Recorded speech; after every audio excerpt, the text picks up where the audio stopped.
Hello, everyone. My name is Lori Ann Minoff, and I am joined today by 2021 past state president of the Women's Council of Realtors, Florida, Amy Snook. Thank you so much for being here today, Amy. Thank you for having me. What an honor. I'm super excited. If you could just give us a little, an opportunity to share a little bit about yourself via an introduction, we'd love to hear it. Sure. Stumbled into Women's Council. I'll start with there and then I'll go broader. I stumbled into Women's Council in 2002, believe it or not. My father introduced me, and back then I had a title company. I was a new real estate agent and women. I have real estate team with my business partner, Noreen Payne. I now have a 15-year-old son. And my Women's Council family are the ones who threw me a baby shower. So it's been that long with Women's Council. But I'm here right now coming to you from Delray Beach, Florida, and mostly work here in Palm Beach County. All right. Thanks. Anything else you want to know? Any other scoop? Yeah. I'm sure there'll be lots of scoop as we continue to ask questions. So let's just get into it. So as the past state president for Women Okay. of Florida, what major contributions would you say you made to the organization during your tenure? So I would love to think a lot of different things, but I think as presidents, we build upon those who came before us. And I had so many wonderful mentors in Women's Council, but one of the things that I learned and I watched is slowing down and finding talent. And talent is not necessarily, I'm ready to move up, I'm ready to move up, right? The people that raise their hand. It's watching people and seeing something in them that they don't even realize that they have. And I feel during my years in Women's Council, not just as state president, that I saw something in a lot of people, and I am just so pleased and honored to see their growth on their journey and how they've grown and blossomed. So to me, that was probably one of my top contributions, is helping people grow. Awesome. And it's so true. You hear it more and more. People like, maybe didn't see themselves in certain capacities, handling certain positions. And all it takes sometimes is someone else believing in us, and then you just never know where that can go. Absolutely. So talking about a post-COVID kind of leadership journey, what were some of the significant initiatives that you launched during your presidency, and how do you believe that any still have a lasting impact to today? So one of the things that we realized, especially at the state level, COVID forced us all to slow down. And it was probably one of the best things that happened in that regards. There were horrible things that happened as well, but this was one of the positive, that we slowed down and forced us to really evaluate. And one of the things that we saw is that we have a lot of leadership programs at the local level. We really didn't have things at the state level. And when our local levels are struggling to find those up and coming leaders, we as a state network really should be helping grow the potential leaders at the local level. So we launched LEAP. We launched our leadership program at the state level. And the inaugural year was, of course, my year since we had launched the program. And it has just been wonderful to see. I know it's in a transition as we're really trying to figure out how it survives the test of time. Is it a consistent program? Does it morph each year? But the fact that we have it is something I'm just so super proud of. And I think, if it's okay that I keep going for a minute. Of course. Is, my year was during the shutdown, right? So there was no January convention.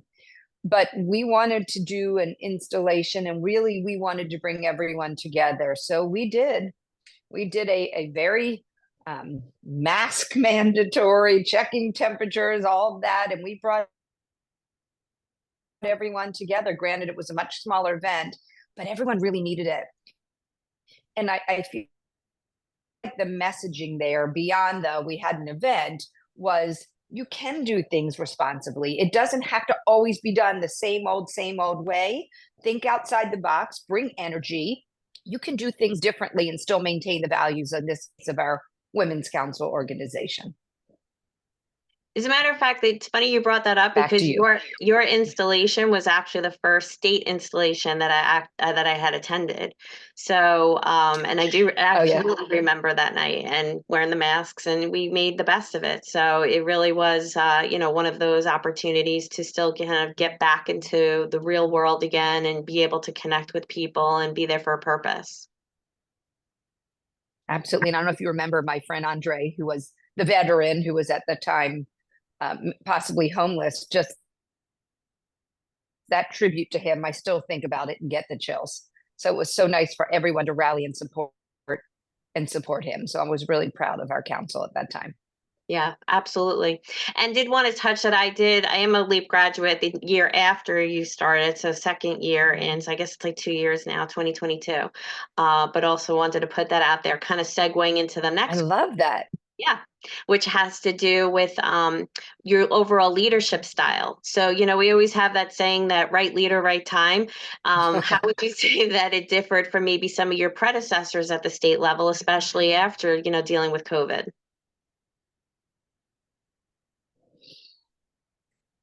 My style. I'm sure there are a lot of people watching this that are just cracking up, waiting to hear how I'm going to answer it. So I'm going to say this: there's two sides to my style. I am the person who's looking at people, trying to pull out of them to help them grow and develop, right? But at the same time, and on the other side, I am a no nonsense. If I say my meeting starts at 8, it starts at 8, not 8:01. And if you don't show up to meeting, you're not invited back to the next. I don't, I don't do drama. I don't do it at all. But for us, all we have in this world, and it's true, no matter what industry you're in, all we have in this world is our reputation, our credibility. So do what you say you're going to do. And that's really how I lead. And I feel like I live my life that way. There are a lot of people watching this cracking up because I'm notoriously late for personal things, but not for business, for the record.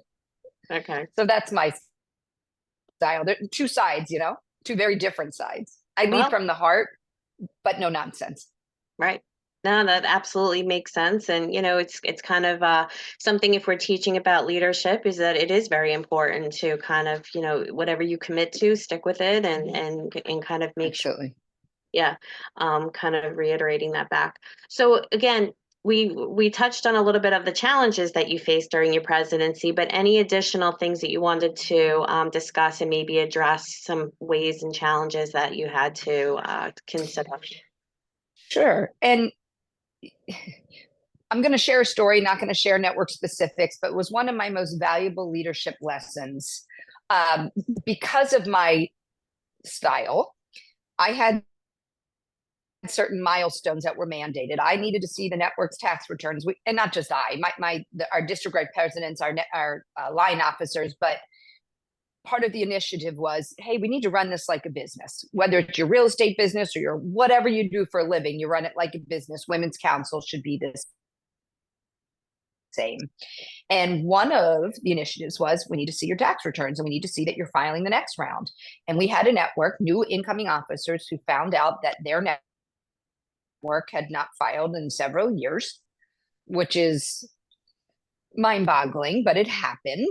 And they invited me, this new line, onto a Zoom call, and they all resigned on the Zoom call because worrying about the implications of the past officers not having filed. And I will tell you, one of the greatest lessons I learned, and I learned it from a prior president, Cindy DeCoster. She always taught me the great pause.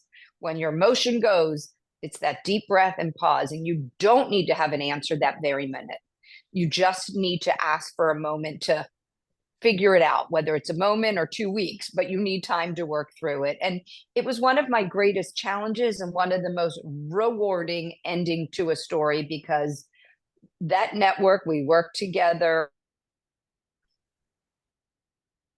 Some different officers who thriving networks in the state of Florida. But, emotion gets high in business, not just Women's Council, everything that we do, emotion gets high. And the greatest lesson I can give, and the greatest challenge I had that year, was take the great proverbial pause and just logically think through it, because emotions will send us soaring in a different direction. So that was That's my story. That was a crazy ride, but it ended up being a fabulous ending.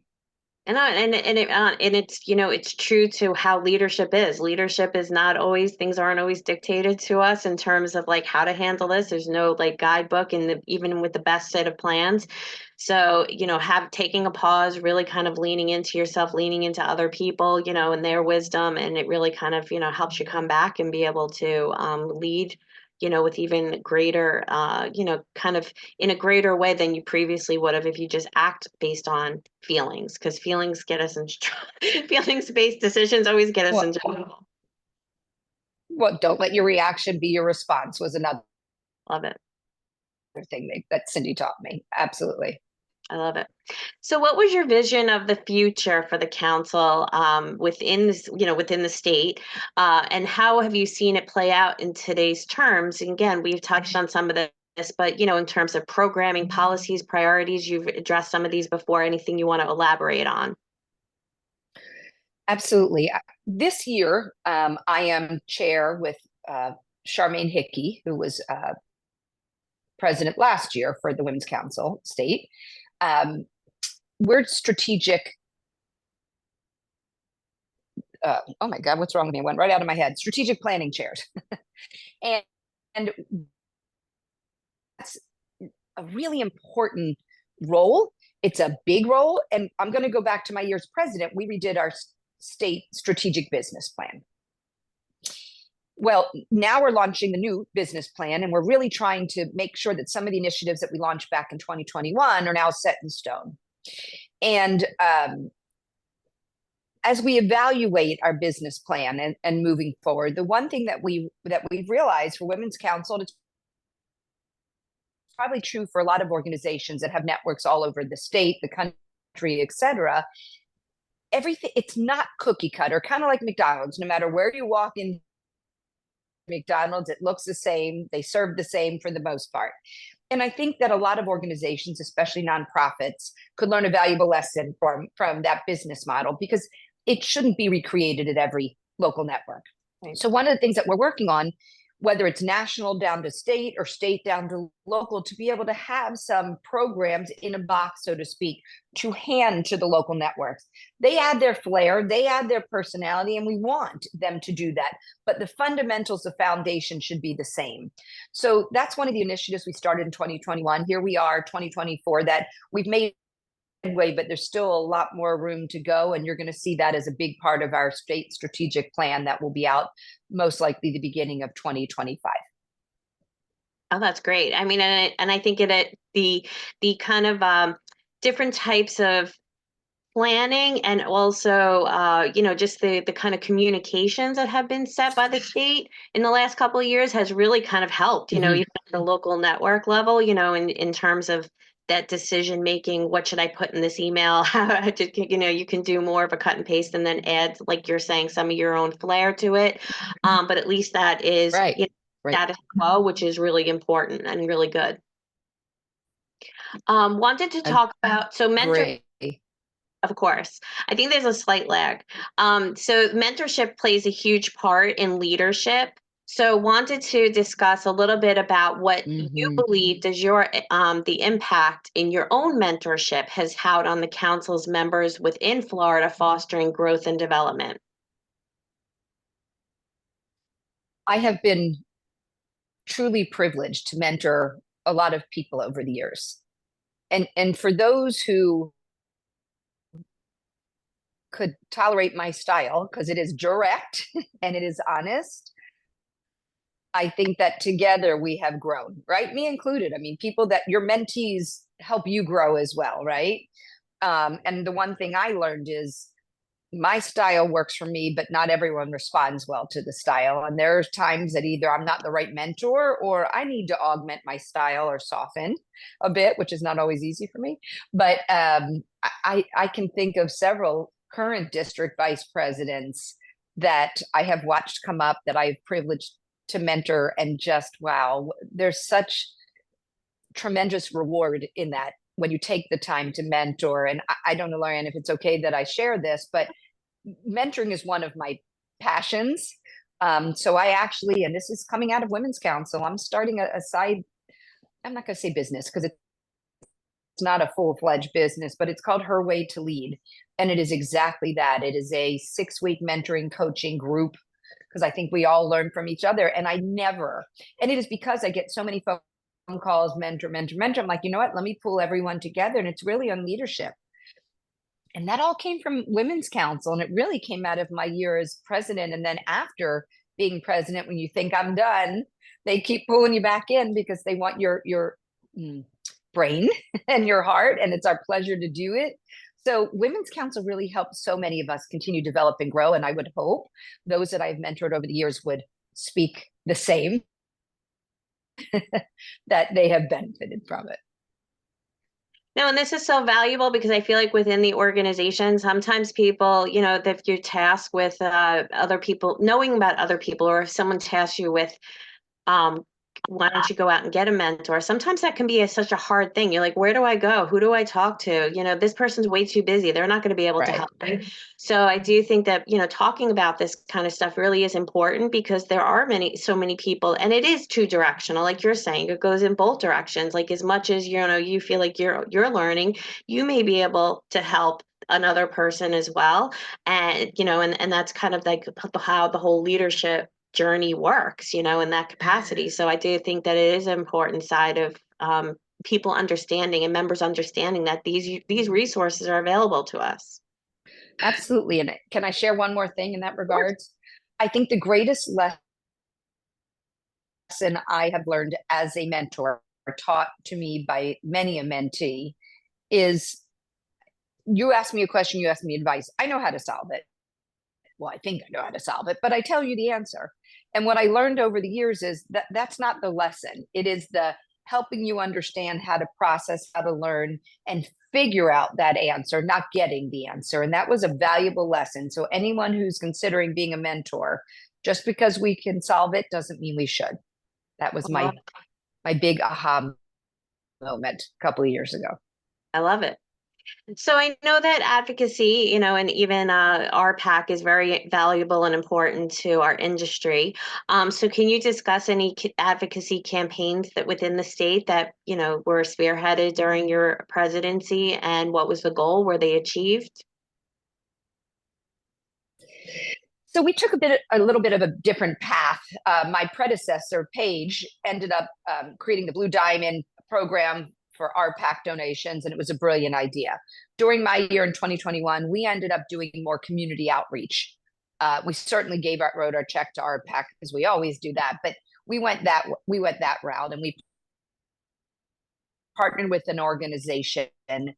Um, and it was a very heavy cause. I don't know if you remember that for that year, but we all brought suitcases to convention, and the picture, and this was for